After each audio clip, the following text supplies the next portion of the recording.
بسم اللہ الرحمن الرحیم۔ ایک دفعہ روم سے سفیر آ گیا۔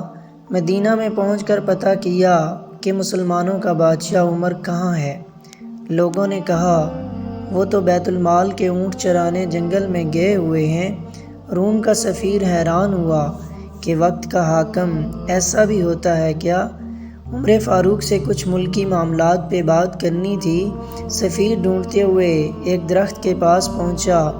دیکھا کہ عمر فاروق درخت کے نیچے لیٹ کر آرام فرما رہے تھے، مگر جنگل کا ایک شیر ہے جو عمر فاروق کا پہرا دے رہا ہے۔ روم کے سفیر پر جب شیر کی نظر پڑی تو شیر کے دھاڑنے کی آواز سنائی دی۔ روم کا سفیر چلانے لگا۔ اتنے میں عمر فاروق کی آنکھ کھل گئی۔ پوچھا کیا بات ہے، کیوں چلا رہے ہو؟ سفیر نے کہا واہ عمر، تیری حکمرانی میں جنگل کے شیر بھی تیری ڈیوٹی دے رہے ہیں۔ اس پر عمر فاروق نے ایسا جملہ کہا کہ سونے کی تار سے لکھا جائے پھر بھی کم ہے۔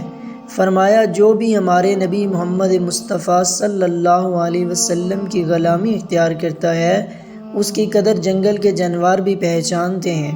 روم کے سفیر نے بات چیت کی اور چلا گیا۔ دوسرے دن صبح ہوئی۔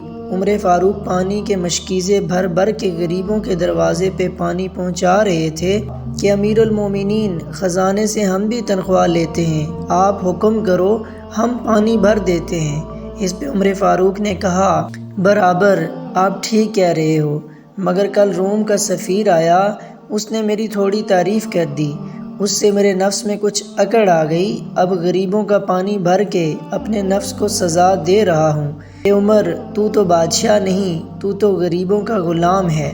اے میرے رب، ہمیں بھی حضرت عمر پاک جیسا حکمران عطا فرما۔ اللہ تعالی ہمیں بھی کوئی نیک اور اچھا حکمران عطا فرمائے، آمین ثم آمین۔